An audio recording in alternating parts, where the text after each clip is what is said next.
Today we're going to be talking about Brexit. I know British people don't talk like that, but yeah, I was going to make fun of people, so why not, right? All right, Brexit. Somebody asked me, well, a couple of people have been asking me, what's my take on the Brexit thing? And I'll be honest with you, I don't have all my ducks in a row on this one, so I don't know who all the players are. I know the like Farage and Cameron and stuff like that, and I know basically what each camp is saying. Farage is saying, no, we need liberty and freedom and autonomy, that type of thing, and we need the Brexit to get stop paying for all these other countries. And Cameron's out there saying, if we do this, it'll be World War III, and then we're going to die because Donald Trump exists and global warming and stuff like that. So I understand how the arguments are getting ridiculous from one side to the other. Both sides do make points. There's no doubt about that. I'll start with the Cameron side. Now, I'm listening to Cameron when he alluded to World War III could be a result of Brexit. He's not wrong. Believe it or not, he's not wrong. This is going to Brexit will destabilize Europe, and here's why. The big thing about the Brexit is that right now, as bad as the UK is financially in its economy, it's still the have, and because of that, it's going to have to bail out. It's already bailing out Greece, Spain, Italy, Ireland, etc., etc., and it might even have to bail out France next year or something like that. Hey, Goof. And Germany right now is also a have. And so between Britain and Germany, they're the ones that are paying the lion's share of bailout money to all these other have-not countries. So if all that money was going back to the UK, it would be probably a huge benefit to the UK. Now that said, that means the other countries will fail. And as soon as Britain would leave, everybody else, the EU is gone because of that. Well, if they're going, we're going, that type of thing. The other thing is that, yes, the short-term pain of it, there is no getting out of this without a scrape. When you have a dog in the fight like this, you're going to get bit. The problem is that, and it's the same thing here, for example, with NAFTA for Canada, whatever. We want, there's a lot of Canadians like myself want to get out of NAFTA. It's just a horrible idea. We definitely don't like the Trans-Pacific Trade Partnership that's pretty much being implemented. They're going to pass it after they've implemented it. That seems to be the way these globalists work. And the thing is that, there is some benefit to it for the free travel and so. I mean, there are people that are living in one country and working in another. Europe is small enough where you can, in a couple of hours cross a few countries. You know what I mean? Like if you take the right train or whatever.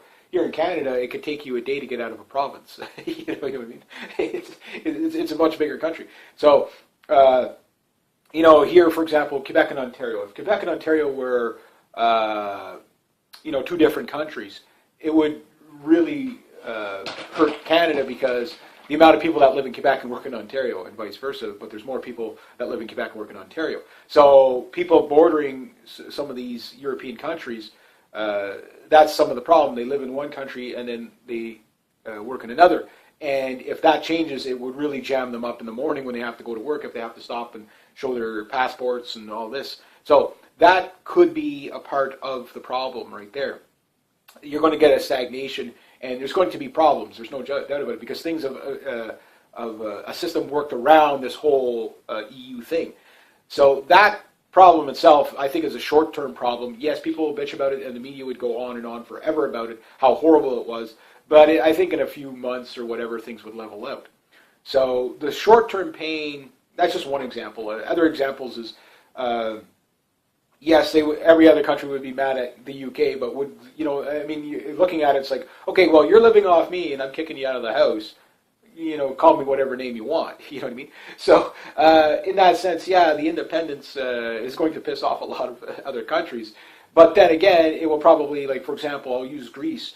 Greece needs to be able to create its own currency, and it can't do it because of the EU. And because it can't create its own drachma, it can't devalue its currency, and because it can't devalue its currency, it can't repair itself. The other problem is Greece, Spain, Italy, France are very, very heavily socialistic countries. So is the UK. There's no doubt about it. Britain in itself is very, very socialistic. But the problem is they still have a functioning economy and some resources and some ways of making some coin, whereas the other countries don't. They're just way outside their means. And that, I don't think, should be put on the British. Nor, if the roles were reversed, I would say the same thing.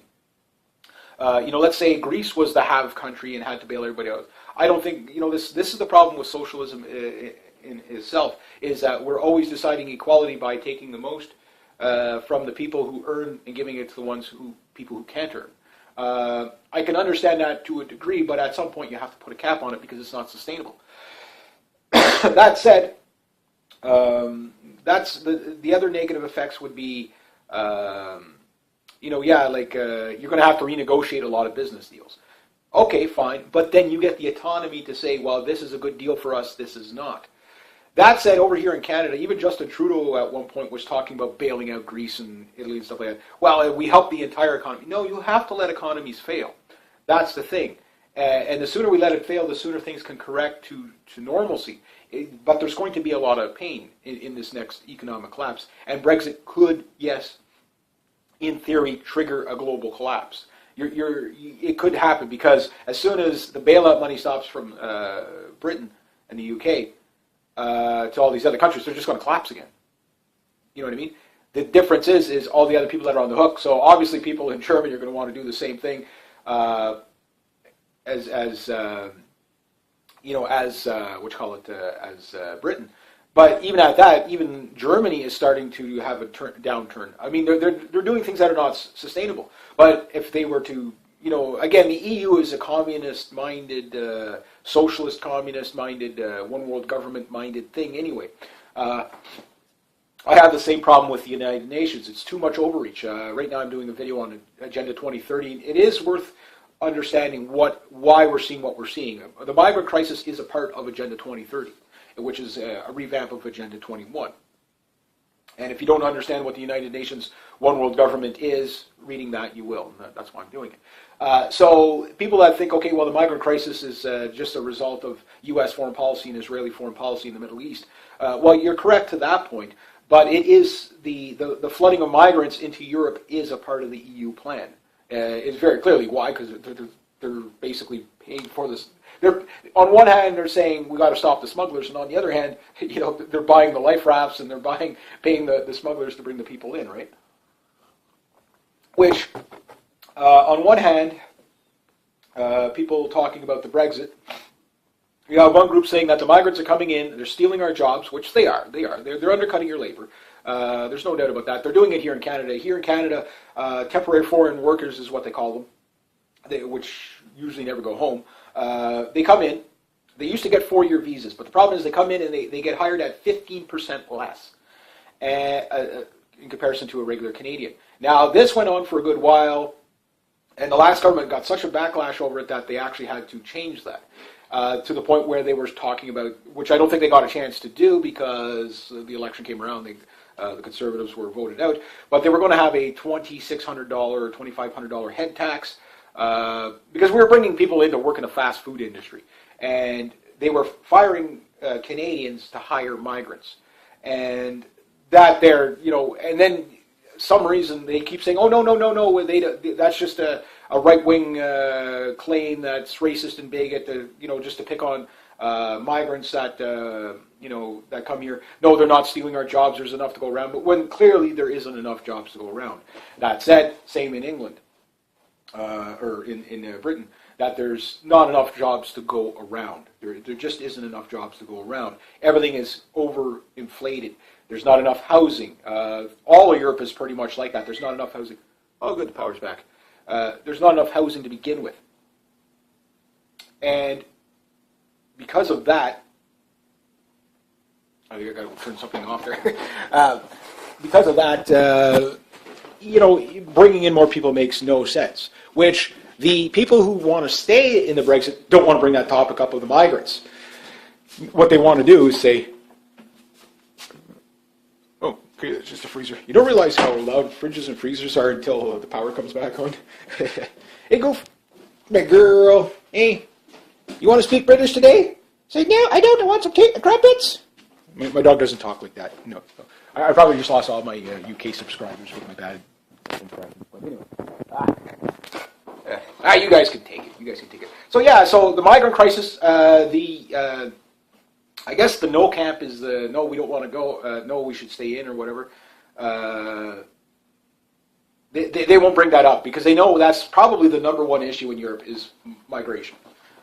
People don't want these migrants coming in any of the countries. I think majority of people, but they're being silenced by the government. I mean, we had that EU law, which just proves why you would want to leave the EU. Are there some benefits? Maybe at some point there was, and maybe even still there is some benefits of being in the EU, but when you lose that much autonomy and sovereignty, no, any of the good is going to not be. So anyway, nobody wants to talk about the migrant crisis, and one of the number one issues on the Yes campaign is the migrants. And there's another thing you have to consider. There are some people that have let me know. They said, Reg, on this Brexit thing, there's a lot of points saying, that makes sense that not the fear mongering stuff, but there is a lot of points that we're going to be in we're going to take a hit in a lot of areas if we get out. But you have to understand what's coming down the pipe. You can always vote your way back in to the EU at some point. But if you don't vote your way out now, you're never going to get a chance again because they want to take Eastern European countries and bail them out right away. They're talking about making a whole bunch of other European countries. So in other words, if you think it's bad in Britain right now for bailing out all these other countries, they're about to add a few more to the list. They're about to make, like Ukraine and stuff like, which for some reason they're already bailing out the Ukraine when they're not even an EU member. They're still deciding whether to let them in or not. Same with NATO. God help us when they go into it. The second they sign Ukraine onto NATO, we go to war with Russia. You know what I mean? Like that's how crazy it is. So there's that to consider. But yeah, the next thing too is that more migrants will be coming in, and you can say, well, that's just xenophobic to say these poor migrants. They're not poor migrants. Most of these migrants are not even coming from Syria and Iraq and places like that. They're coming from all the rest of North Africa. I mean, just look at their skin complexion. I mean, they're not olive colored. They're that color, right? So that tells you that no, these are not Syrians coming in. And the damage they're doing, maybe not all of them, sure, I'm sure there's some legitimate cases of migrants. But, I mean, there's parts of Syria that isn't war-torn, that's safe, where they could, if you wanted to help these people, it would be better to build refugee camps in Syria that were better. And it would be cheaper. It would be cheaper and twice as effective. But no, they're flooding people in. And the idea that we're just going to take everybody's face value at it. And then, of course, when they say, well, we're going to deport the ones that are lying. Well, if you can find them. Right? So that's the whole thing. But the thing is the fact that the EU is telling people that if you don't take the migrants, we're going to fine you 250,000, I guess, euros per migrant or whatever it is that they're going to fine you. That's $250,000 basically €250,000 per migrant. Who the heck's going to pay that? Who's going to pay that? So Poland, for example, Poland's rejecting the migrants because they know what it's. I was listening to a Polish guy say it pretty well. He says, basically right now Poland is being set up to go to war with Russia. They're giving us like a bunch of hand grenades and a few rifles or whatever to fight Russia. They said they're basically setting up, and just like I've been saying, if you've been following this channel, they're setting Eastern Europe up to be cannon fodder for Russia. The idea is that Russia goes to war in Eastern Europe. This is, I believe, why the U.S. using George Soros and Victoria Nuland to overthrow the government in Ukraine to get war going with Russia, but Russia countered it. The Russians aren't stupid. If you look at just generalized intelligence, IQ across the world, Russia has the highest IQ level of any country. They have the highest IQ. They have very educated people. Unfortunately, their educated people don't have as much opportunities as they should, but they do have educated people, so they're not stupid. They know that NATO wants to get a war going in Eastern Europe. And because of that, the Poles are sitting there saying, well, they want two things. A, they want to get Poles killed because we're going to have to fight the brunt of the stick when the bear makes its charge. It won't be the Americans fighting they're going to let the Russians and the Poles duke it out. And on top of that, to dilute the Polish population, flood in migrants. So you have all these Poles out in the streets saying, hell no. You have the Polish government saying, hell no. That we're not going to take these migrants because it'll destabilize our population and population replacement. So Poland's doing this, and of course, the they want to do backlash, but they can't really do too much backlash to Poland because Poland is a critical chip in starting a war with Russia. And that, trust me, that is a desired effect. It's the Zebru-Brzezinski plan. There's a few other one, Wolfowitz and all that. It's the same plan. It's the same doctrine. It's been put into play a long time ago. So what does that have to do with the Brexit? Well, it kind of shows people that when you stick up to the EU and you say no, you can kind of rule your own country and you'll be better off for it. The other thing it shows you is that how little control you have over your country when it comes from some people in Brussels that don't even live in your country, probably never even visited there, and they're trying to tell you that we can run your country better than you can. No. So to me, I say, yeah, you're going to take an economic hit. Yes, the currency will be, the pound will be definitely take a hit. There's no doubt about that. There's going to be massive job losses, and you're going to take a hit. But it can correct. So if I was a British person, I mean, technically I'm a part of the Commonwealth. What I would tell you guys is the same thing I bitch about over here. Get out, like us, it's the North American Union coming down the line. That's going to fuck Canada over big time. I mean, NAFTA has screwed us over. Canada, and I'm not saying this as from ego, but we should be the world's most powerful country. Economically, resource-wise, there's no excuse for poverty in Canada. Really, there isn't. Everybody should have a decent paying job. But because of NAFTA, because of globalization, our economy is a service sector economy instead of building rockets and space travel and all that stuff. And it's not like we don't have the know-how or the resources to do it. We have the resources to do it. We could be actually a food supplier for most of the world if we wanted to. I mean, we do have the land to be able to do that. But instead, we're taken over by bankers to have a housing industry that's inflated, expand, and mass immigration.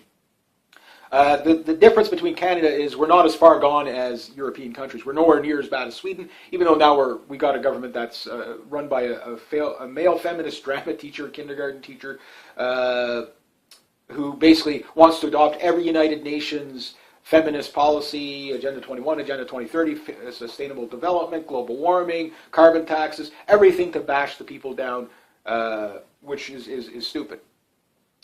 But the thing is we're not so far gone that it's irreversible. We're not so far gone with the mass immigration that it's irreversible at this point.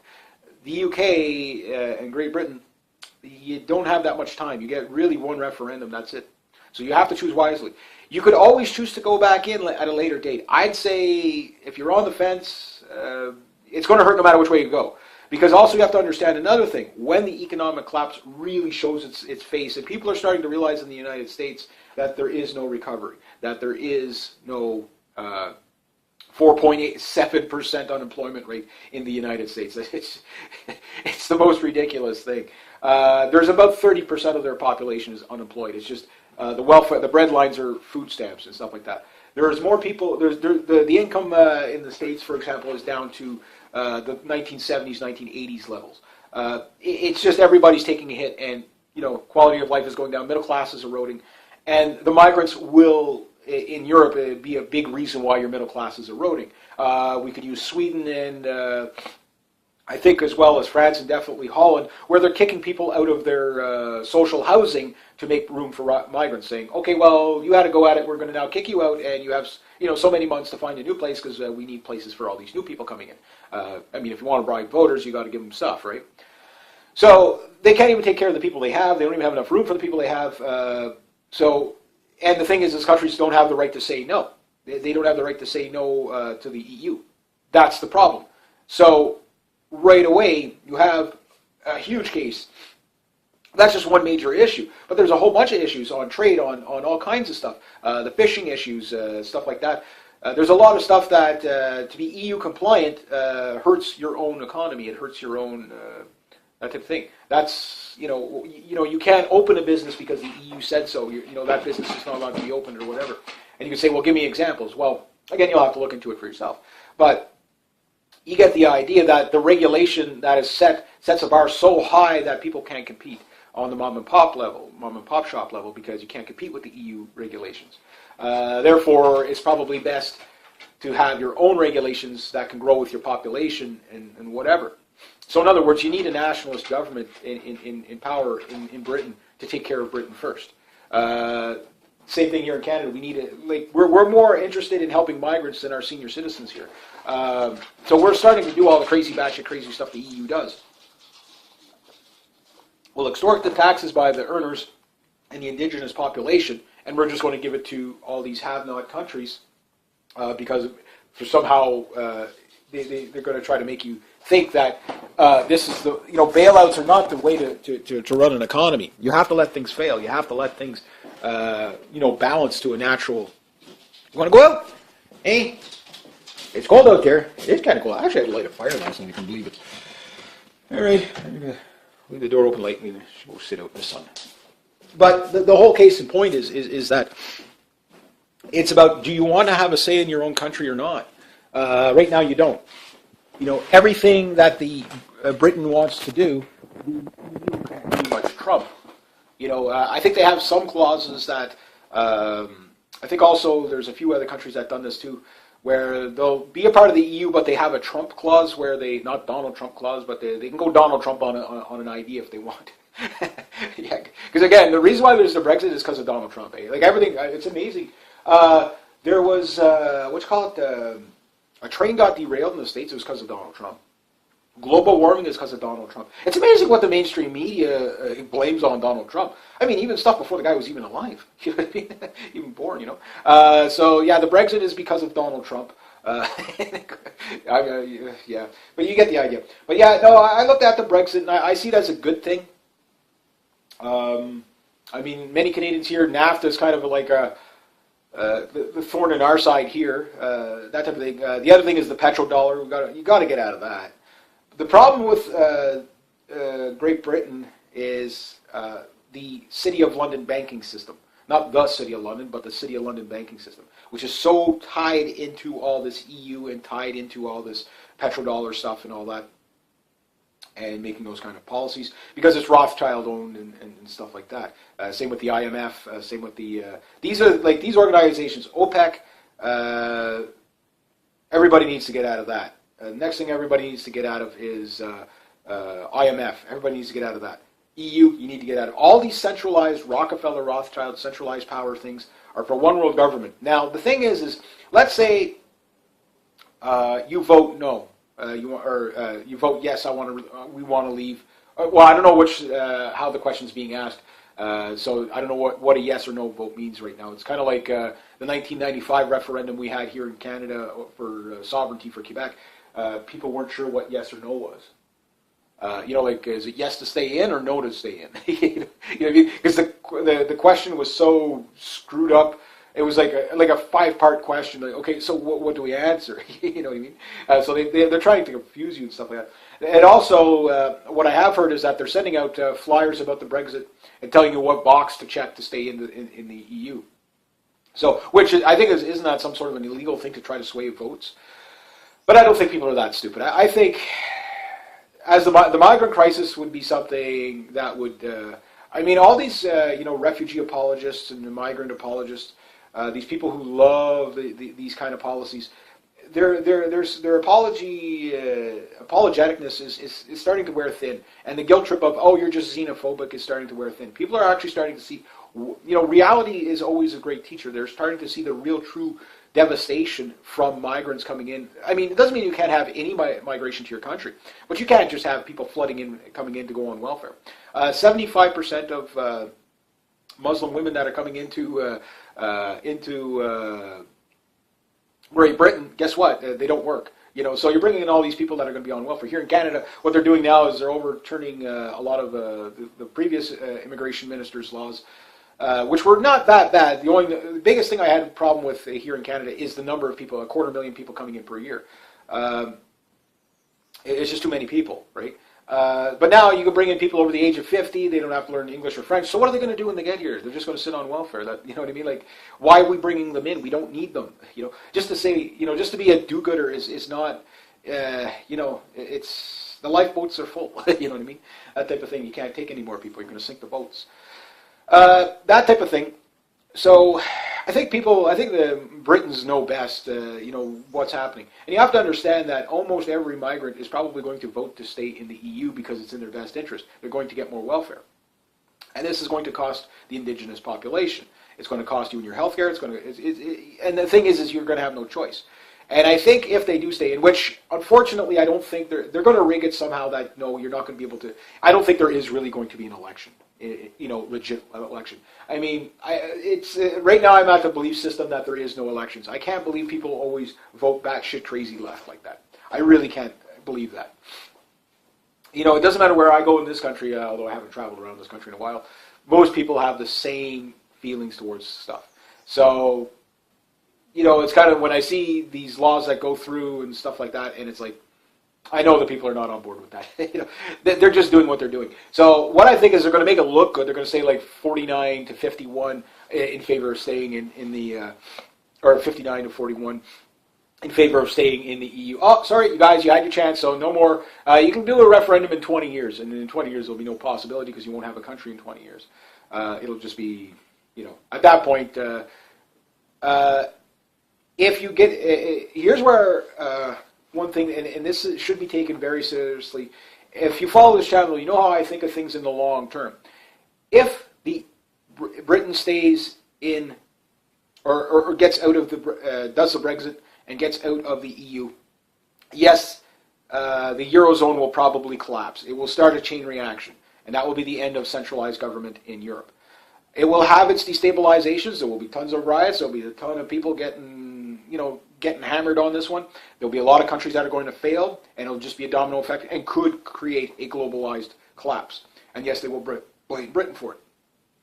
And yes, you'll be demonized in the media or whatever, but who cares? Who cares? Why? Because you're saving your country. And the other countries will just have to learn how to be less socialistic and promising all this free stuff. The next thing is that if they do stay in, okay, the short-term pains of leaving might take a year or two, but things will rebound. The economies will rebound because you'll be able to change the EU laws and get rid of the laws that slow down things and stop your economy from thriving. And you can work out your own trade deals to the best advantage of your own country. Doesn't mean that negotiations for trade deals won't go on forever and a day, but yeah. And the other thing is that you don't need the EU to do trade. Now, mind you, the EU could play dirty and say, okay, well, we're just going to ban any British products going out of Britain, which would go against them anyway, because the idea, remember, when Britain is one of the have countries, so once it leaves, or if it was to leave, but it's not going to be allowed to leave, you have to understand that. But the thing is if it were to leave, then putting sanctions on Britain is okay. So you took the country that was bailing you out, that's still doing trade with other countries and going to renegotiate new trade deals, you've now blocked from doing trade. So what happens then? Well, all the countries that were doing trade with Britain, okay, guess what happens to them? Now they have no trade partner, so they collapse. So everybody's just going to jump out of the EU, which is the best thing that would happen to Europe. Not in the short run, but give it 5 years after Brexit. I think you're going to have a pretty utopianistic looking restored borders, repatriate all those migrants that are coming. Sorry, we're going to send you over here. We don't have the money to take care of you. Cut off the welfare is the best thing. They'll go home, most of them. Take back your cities, take back your countries, whatever. So the have-not countries, well, they're going to have to, they're going to have their turmoil until they get it that, you know what, yes, we have to devalue our currency. The only way we can do that is get out of the EU. That type of thing. Now, here's the other thing. If you stay in, okay, it guarantees civil war in Europe. Now, mind you, you're already going to have a civil war with the migrant crisis, what I refer to as the 10th Crusade. I'm still considering Britain as the first big major culture clash. I mean, hey, you have Allah Akbar pretty much on the double-decker buses during Ramadan. They didn't put Allah Akbar, they put God is glorious instead of God is great. So they did a play on words. Okay, fair enough, but The meaning-wise, you have Allah Akbar on the side of your double-decker buses. When you're a Canadian, you think of Britain, you think of the Queen, you think of the Union Jack, you think of double-decker buses. You definitely don't you think of Union Jacks with a picture of the Queen on the side of a double-decker bus. You don't think of Allah Akbar on the side of a bus. So when does the minaret go on top of Buckingham Palace? I don't know, but you're going to have your clash there. It's some people can't see it. I mean, I can see it as clear as day. I'm looking at, the humble steps now, what seems like nothing now, turns into something big. And I'm still predicting, like, it might be as small as 20,000 on 20,000 in the middle of the streets of London. Who knows? Just beating each other over the head. It will be a crusade. If you listen to the jihadists, they're in crusade mode. They're coming after the Crusader nations to conquer them. But you're just a, xenophobe. I love people who just cannot look outside into the real world. The real world can be great, beautiful, wonderful places, but it has its dangers, and if you ignore these dangers, they will get you. It's not fear-mongering to be a little bit protectionist. It's common sense. It's called self-preservation. And the thing is staying in means more migrants are coming in that you have no control over. Brussels will say, no, you're going to take this many people, and they're going to increase. Germany has taken in 1-point-something million migrants in the past year alone. Completely unsustainable. We're talking billions of dollars that people just don't have. Where are they going to get this money? It's complete lunacy. It's complete lunacy. Now, mind you, there's a lot of agendas with the migrant crisis. One is to collapse all the Eurozone economies. Basically, it will work to the Greater Israel Project as well. It is a part of it. It's pretty much mentioned in there.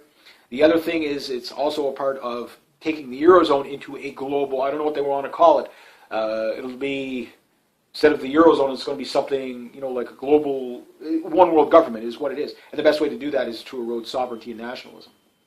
That's what mass migration has always been about, is to erode sovereignty and nationalism. It's, if you go back pre-40 years before the real, leftist takeover began, you would probably say that the tap-on, tap-off immigration system was a good thing. So you bring in people for 10 years at a moderate pace.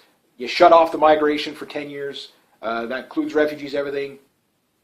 Tap on, tap off. You might make a few exceptions to the rule, whatever, okay. You play it by ear, but for the most part, you have enough generations, enough time for each generation to, integrate into your society as a full blooded Briton, or here in Canada, full-blooded Canadian. So after 2 generations, you've got completely integrated migrants, right? And your cultural values and everything stay the same. Right now, because year after year after year, you got all these people flooding in. There's no way they can.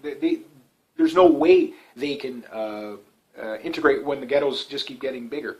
You're just creating division in your own country. Every country's doing that. And yes, this is a United Nations plan. Which the EU and the United Nations is pretty much run by the same people. So if you stay in, you're going to go to war within Europe. There will definitely be struggles from borders to borders, because it's just going to get to the point where, people are going to have nothing to lose. And when they lose everything, they lose it, right? And when they lose it, it's just going to turn violent. Now, getting out, yes, you're going to deal with a lot of hatred, but when people see the monkey see, monkey do effect, hey, look, Britain got out, okay, all the have-not countries took a big hit, which created a global collapse. Okay, well, we blame Britain. But then Britain's doing well. Hey, what happened to Iceland when they threw their corrupt bankers in jail and stuff like that? Their coffers are full, their economy is pretty much fully recovered and growing. And that's Iceland. Iceland has nothing. If Iceland can do it, Britain can do it. But Britain's opportunities to do this is leaving. Remember, you're going to have a minaret on top of Buckingham Palace pretty soon. A lot of people don't. You've got a Muslim mayor, and that is a part of the mass migration is from Muslim countries. So how long is it before you have complete Muslim majority throughout all of Britain? And when you have that, you will have no more say. There will be no Brexit. There will be no Britain. There will be no UK. It will be, the caliphate, right? So who's helping that to happen? EU. And that's happening in Germany. That's happening in France. That's happening everywhere. And at some point, if people want to say no to the migrants, have their own policies. I mean, I say it's only a matter of time before the Greek gunboats open fire on the migrants purposely. It's going to get to that. You already had people talking within the EU opposition parties, which the opposition parties are going to become more extreme as this migrant crisis gets bigger, because the governments, they're not listening to the people. The people don't want all these migrants. They don't have the welfare to give to these migrants. You have to take from the people that already don't have very much in their own country, that were born there, been there for generations, and you're saying, okay, well, we're going to take your welfare away to give it to other people. That makes absolutely no sense. In other words, the migrant crisis is it's not sustainable, and it's not affordable, and it will lead you to war if you don't nip it in the bud now. Yes, you need to kick people out of your country. That sounds horrible, and it is. It's not very nice, but self-preservation. So that's what it's going to be about. If you're there illegally, there should be no quarter for you if you're there illegally. Same here in Canada. I feel the same way about illegals coming here. I like what Australia does. I don't know if they're still doing it because they got a leftist government now, but migrants show up, okay, well, we'll put you in internment camps so we can figure out who you are. So you want to spend a couple of years in a migrant camp, it's like going to prison. But if you're a legitimate refugee, yeah, people will take that risk. But only those people will take that risk and say, okay, no, at least here you'll feed us and you're not going to kill us. We'll give up a bit of our freedom. Here's the best documentation we can provide. Here's my references, whatever. Because we had that happen here a couple of years ago with a bunch of migrants boats showing up with about 500 migrants per boat, and it cost us, I forget how many billions of dollars to take care of these people. Came in and say, oh no, they were persecuted people from India. Half of them went home to visit after they got here and got their status, right? So yeah, you need to be able to vet that stuff, and that takes time, and you need to, because we can't just, how many terrorists do they keep rounding up that came in as a migrant, an illegal migrant, right? And yes, there is illegals. The people that are out there that think that illegals aren't, there's no such thing as illegal. These are the same people that like the idea of open borders, but they don't realize what it means. It doesn't mean that utopia is open for business and everybody's going to come in and just, oh, wow, this place is so wonderful, I'm going to integrate to its value system. No, you're open to conquerors. And that's what I think most of the people that are in the let's get the hell out of the insanity of the EU are talking about. So when your only counter argument to saying, okay, well, we don't want to have open borders because we don't know who's coming in. We want to be able to control our borders. We want to be able to control our trade. We want to be able to control all this. We can all this and all that. Control our currency, control this, control that, and have complete autonomy and self-rule. The counter argument is you're racist, bigot, and xenophobic. And it's all because of Donald Trump. That's not much of a counter argument. I don't think they really have much. Like, there is counter arguments that I've heard. But nothing that, to me, that, okay, well, that can't be, putting autonomy to a country and sovereignty to a country always works out well for that country to a great degree. If the country is advanced like Britain. Britain is very advanced. In fact, I would love to see either Canada or Britain be the shining beacon in the world of the role model of a society to go to. Because guess what? Canada is modeled after Britain. Our legal system, Magna Carta, all that great stuff came from Britain. But colonialism was so bad. All these colonialism, case for colonialism. Yes, there were bad things about colonizing the world. Sure, I get that. And there were bad things about it. Well, did some good come out of it? Yes. What was the good? Well, all these radical agendas and feminists and stuff like that you see, and social justice warriors you see in the universities that were brought in by colonialism. You know what I mean? Okay, they're being hijacked, but when you put things in perspective, there was a lot of great things. Britain was the world superpower for the longest time. Yes, expanding the empire was a bad idea to a great point. It broke the empire. But that said, they learned their lesson. They passed the torch to the Americans. Now the Americans are doing the same thing, just a new version of colonialism, so to speak, and it's not working, and it's creating all this, U.S. foreign policy on behalf of Israel. Really, Israel runs the United States. Just look at the Israeli lobby in the United States. These are where all your neocons come from, and Cameron is a neocon as well. Wars here, wars there, in countries that you have no business being in, Canada included. We have no business being in, fighting in Syria and Iraq and stuff. We have no business being there. Oh, it's a war on terror. No, just leave these countries rule themselves. That type of thing. But the case point is this, is that just because you give the torch to another country to run supreme, and right now China is the one looking to take the torch as the next world superpower. Well, you can outdo China just by being honest.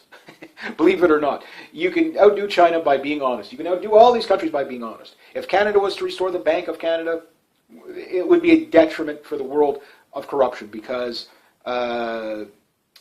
Canada would just rise as an incredible power that everybody would maybe not everyone, but that would seek after to have a country like Canada. And Britain can do this again. It's already got the value system, but the problem is they're trying to dilute the value system with this progressivism in the EU and over-trumping common sense. And that to me, okay, you gave up your sovereignty, passing the torch, okay, well, you learned that through generation after generation, that trying to colonize the world wasn't the best way to go. And that came on the realization that countries needed self-rule. India, etc., Hong Kong, whatever. Okay, let them choose. Okay, they chose to go it their own way. And those countries, they're doing okay. They did okay. So how could the Great Britain come to the realization that, okay, well, other countries need to run themselves. They need to run themselves. And then give up their own sovereignty to the EU. You know what I mean? It makes no sense. It makes no sense. And to the United Nations. The two worst organizations on the planet. I know there's a lot of do-gooders in the United Nations, and not everybody that works for the United Nations is bad, but the people that run it are evil. They're not bad, they're evil. They're beyond evil. These people are genocidal maniacs. And if you understand their doctrine, again, anything that comes from Rockefeller, Rothschilds, or George Soros, Zebra Brzezinski, Henry Kissinger, Wolfowitz, any one of those people, it's all bad. It's never in the best interest of humanity. It's really bad. And I think Britain can become that beacon of hope again for the world and stuff like that. Yes, you can set the standard, but you have to have a standard. And you can only have a standard if you can control your standards. So the only way you're going to get that is Brexit. That said, that's my take on it.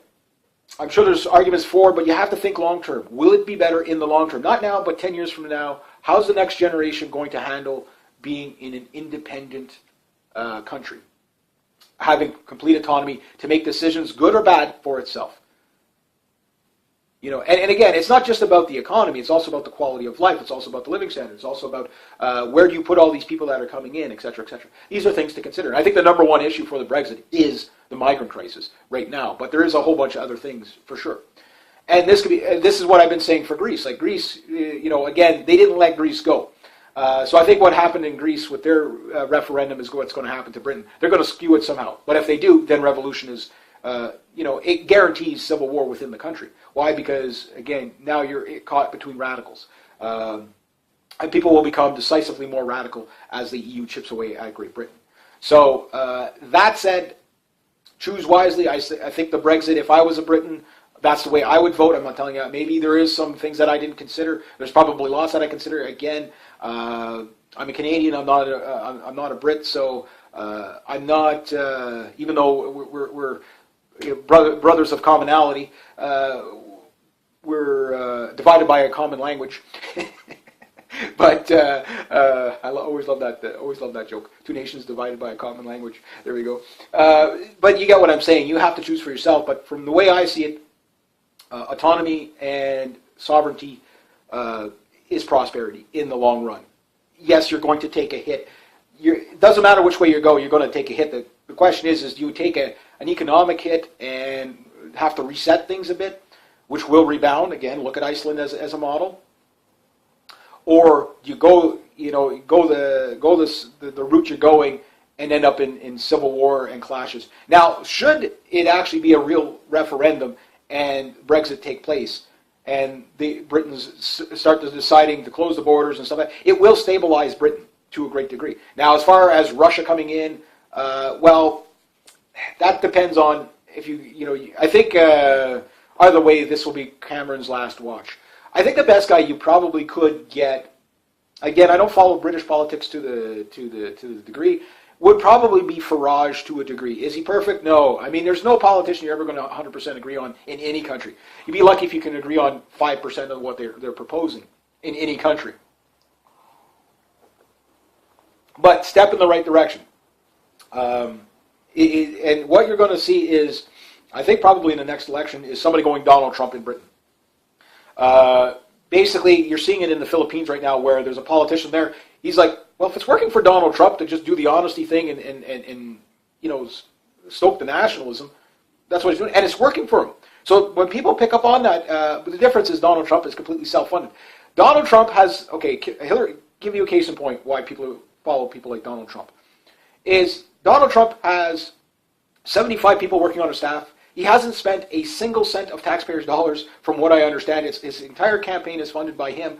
at a fraction of the cost of any of the other campaigners. Hillary Clinton has a staff of over 700 on the taxpayer's dollar, and money coming in left, right, and center. So people see that, and they're like, okay, well, make America great again. America, right? Okay, well, then yeah, that's a step in the right direction. Now, the United States has a lot of problems coming down its pipe.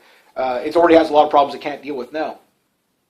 And definitely a rogue government that wants to start wars all over the place, including one with Russia and China, is the biggest problem. Now, does Britain really want to have a Cameron yes man going along with, the insanity of the Israeli lobby? For the Greater Israel Project. Again, I've covered these videos in the past. You have to look at it for what it is. You need the sovereignty to say, no, we're not going to jump in on all these wars and stuff like that. In fact, Britain doesn't even need NATO. I mean, the money it wastes on NATO and the money it wastes on the EU, it could build up its military. I mean, the Challenger tank, the Brits have nothing to fear with a brigade of Challenger tanks. They've got a great army and stuff like that. It's piss poorly funded now because of all this bailouts going on to the other countries. So I'm not saying they should just become a warring nation of Sparta, but they have the ability. It's the same here in Canada. The reason why our Canadian military is so small is because it's a globalized military rather than a domestic military that could have the best of the best of the best of the best if we turn that money inwards. We don't need NATO to protect us if we have the fundings to create the best stuff. Well, the same thing. I mean, the Eurofighter, excellent airplane. Expensive, sure. Might need some updates, sure. But they have the capabilities of defending themselves. So Cameron, is sitting there saying well, there'd be war with Russia if they get out. Well, no, there will be war with Russia if you stay in. But that's, I mean, even Donald Trump's questioning NATO. I would like to see Donald Trump say, no, let's just get out of NATO altogether. I would love to see Justin Trudeau say, hey, let's get out of NATO altogether. Problem with Justin Trudeau is he doesn't have a plan B to protect the country. Liberal years are dark years for the military. And you need to be able to protect your borders. But you also need coastal patrol. If you can protect your borders, okay, you can have national sovereignty. The first step, I think, is the Brexit. The second is, okay, well, now that we've done the Brexit, all these money that goes to the EU for them to just spend how they see fit, we can now strengthen our borders, including military, make it a defensive. If countries went more like Switzerland, saying we're just going to have defensive stuff, all this expansionism doesn't matter. It doesn't matter if another country if another Middle Eastern country wants to go to war with another Middle Eastern country, to go to war with them for the sake of the democracy and women and children always leads us into the worst things anyway. And I think that's what people are understanding with the EU. When the EU says you have to go bail out these people, you have to go there. And then once you realize that getting out of the EU is a good idea, you'll realize getting out of NATO and getting out of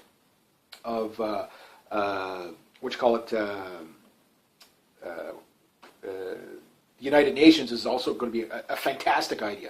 And you'd say, well, no, we need to be in NATO because we can't defend ourselves otherwise. No, you could still participate as an ally if you want and not be a NATO member. It's just, you're like, okay, well, if war breaks out, okay, well, we'll work with you. And if the NATO doesn't want to work with you, that's fine. The only thing that NATO really does is Article 5, that if one country goes to war with a NATO country, it pulls everybody into the fight whether they want to be in it or not, which I think breaks up NATO, especially some of the Eastern European countries. Right now they're being put on the chopping block to go to fight Russia because of NATO. It's not making Eastern European countries safer. It's putting them. That's where the war is supposed to happen. The Brzezinski plan is a grand chessboard, is to get the war in Eastern Europe and get Eastern Europeans killed, not mainland Europeans. But when Russia goes to war, they're going to war with everybody. That said, perhaps we don't provoke the Russians. And if you stay in the EU, at some point we're going to be provoking the Russians. And, oh yeah, but then they're going to control this. No, just have an honest banking system, number one. Honest trade deals. People will gravitate towards stability. If you have a currency that is backed by things, gold, silver, whatever, a non-corrupt banking system, people are just going to use it. Why? Because they're going to have faith in it. And that way people can use your currency if they want. If they don't want to use it, if they want to use their own currency, they can do, and you can work out the exchange. And I think that's the thing that would work out. Yes, the euro does make things easier in a sense, but you have to be in the European Union to use the euro. I mean, a country can decide whose currencies they use. For example, if you go to Cuba or South American countries, you can always spend American dollars there. You know what I mean? None of those have a central bank, or most of them don't have a central bank. So, a U.S. central bank. It's just they have faith in the U.S. currency because they know with U.S. currency, for example, in Mexico, that they can buy, they can do online, they can buy stuff from around the world with U.S. currency. So that's why they'll use it. So that said, I know I go all over the map a bit, but these are just some ideas. It's such a big topic. There's no way you can cover it all in one video. If I was British, just for myself, I think long term, I tend to be in the camp of get out of those big centralized power organizations. Even here in Canada, we have 3 levels of government: federal, provincial, and municipal. I say get rid of the provincial. We don't need 3 levels of government. Give more autonomy to the small municipalities and just let them deal directly with the federal government. You're removing one thing. Well, I like simplified government as much as possible to have as much autonomy and freedom and liberty as possible. But I also believe in well-protected borders. And as much liberty within those borders as possible. But you can only have that if you can control your population, control your immigration. Immigration is a huge, huge, huge thing because that also helps balance the labor force, where you're not just inflating it to a point where people just can't get jobs. And when people are competing for fast food jobs to the degree, I mean, you have people with PhDs flipping burgers. What does that tell you? You know, I think it's time to cut off the mass immigration in most countries. The other thing it tells you is that you need to be able to have the autonomy to do that. Right now, we have a leftist government that is being very destructive to Canada, but we're not so far gone because of the government we had the past 10 years really hasn't done any real major damage to Canada. If anything, they did really nothing to Canada except for balance the budget in the long run. And a bunch of extra trade deals. The problem with the trade deals is I think they need to be revisited because they're sending jobs over there somewhere. And that's what the EU does, is the idea of, well, we're just going to divide the wealth and divide the workload. It doesn't work like that. That's not a natural economy. That's an inflated, controlled economy that you can't really control. And when things fail, they want to bail everything out. And who are they going to take the money from? The haves, right? And then what happens to the haves? They become the have-nots. And everybody becomes communistically equally poor. So anyway, that's just my take. So good luck to you. I will be away on the 23rd doing my motorcycle test, so I'll do a follow-up video to whatever the results are. I'm predicting again you're not going to be allowed to leave, which at that point prepare for war. I don't know, within the next few years for sure. Next to that, if you like this kind of content, please consider making a donation down below. Thank you very much to everybody who has. If you want to make a couple of bucks for yourself, you can check out my TSU link down below. It doesn't cost you anything to join up, and it's a lot of fun, and it works a lot like Facebook, so do that. And I'm over 17 bucks right now. Next to that, rate, subscribe, share, comment, like. Be true to yourself. Be true to others. Always do the right thing, and have yourselves a great day. G'day, hi, and welcome. Or hello, chaps. Today we're going to be talking about Brexit. I know British people don't talk like that, but yeah, I always got to make fun of people, so why not, right? All right, Brexit. Somebody asked me, well, a couple of people have been asking me what's my take on the Brexit thing. And I'll be honest with you, I don't have all my ducks in a row on this one, so I don't know who all the players are. I know like Farage and Cameron and stuff like that, and I know basically what each camp is saying. Farage is saying, no, we need liberty and freedom and autonomy, that type of thing, and we need the Brexit to get stop paying for all these other countries. And Cameron's out there saying, if we do this, it'll be World War III, and then we're going to die because Donald Trump exists and global warming and stuff like that. So I understand how the arguments are getting ridiculous from one side to the other. Both sides do make points. There's no doubt about that. I'll start with the Cameron side. Now, I'm listening to Cameron when he alluded to World War III could be a result of Brexit. He's not wrong. Believe it or not, he's not wrong. This is going to Brexit will destabilize Europe, and here's why. The big thing about the Brexit is that right now, as bad as the UK is financially in its economy, it's still the have, and because of that, it's going to have to bail out. It's already bailing out Greece, Spain, Italy, Ireland, etc., etc., and it might even have to bail out France next year or something like that. Hey, go. And Germany right now is also a have. And so between Britain and Germany, they're the ones that are paying the lion's share of bailout money to all these other have-not countries. So if all that money was going back to the UK, it would be probably a huge benefit to the UK. Now that said, that means the other countries will fail. And as soon as Britain would leave, everybody else, the EU is gone because, if they're going, we're going. that type of thing. The other thing is that, yes, the short-term pain of it, there is no getting out of this without a scrape. When you have a dog in the fight like this, you're going to get bit. The problem is that, and it's the same thing here, for example, with NAFTA for Canada, whatever.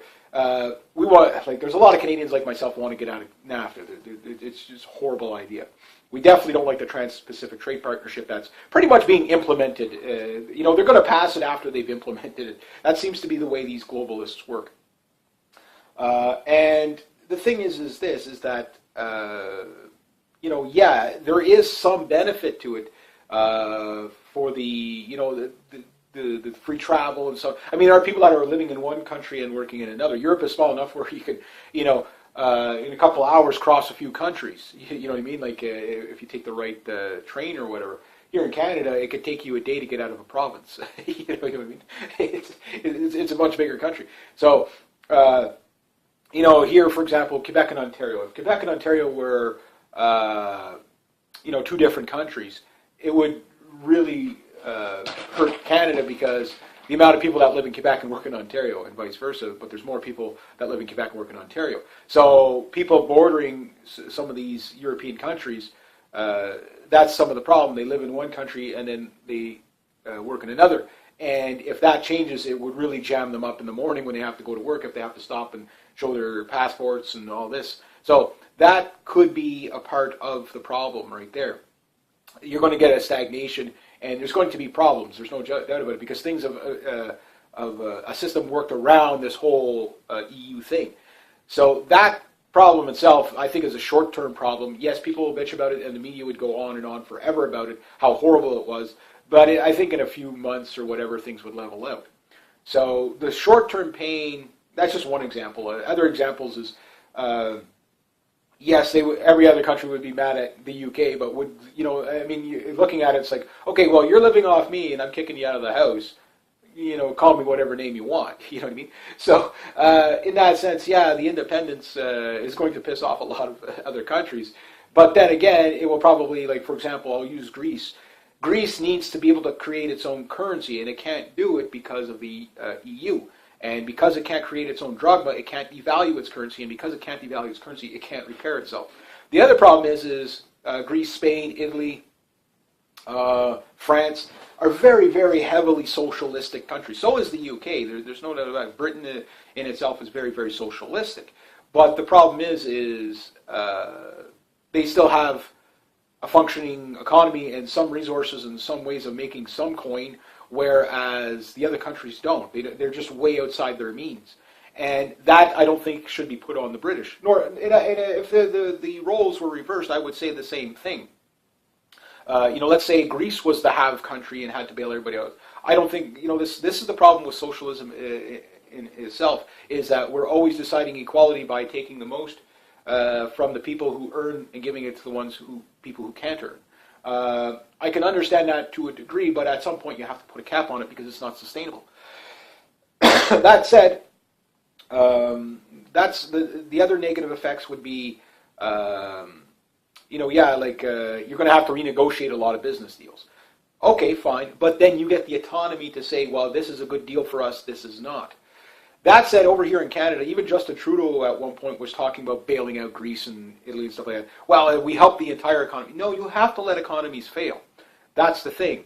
And the sooner we let it fail, the sooner things can correct to normalcy. But there's going to be a lot of pain in this next economic collapse. And Brexit could, yes, in theory, trigger a global collapse.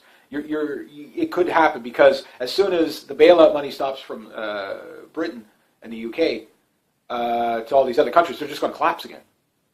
You know what I mean? The difference is all the other people that are on the hook. So obviously, people in Germany are going to want to do the same thing as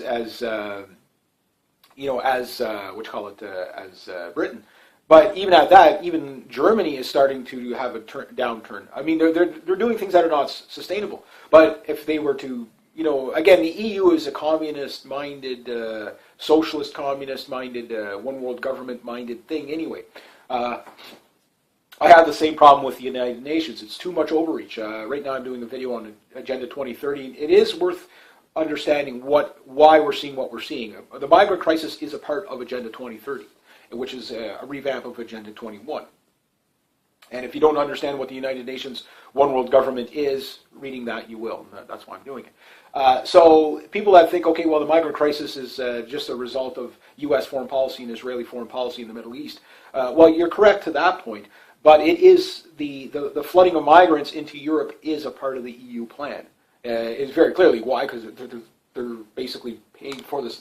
They're, on one hand, they're saying we got to stop the smugglers, and on the other hand, they're buying the life rafts and they're paying the smugglers to bring the people in, right?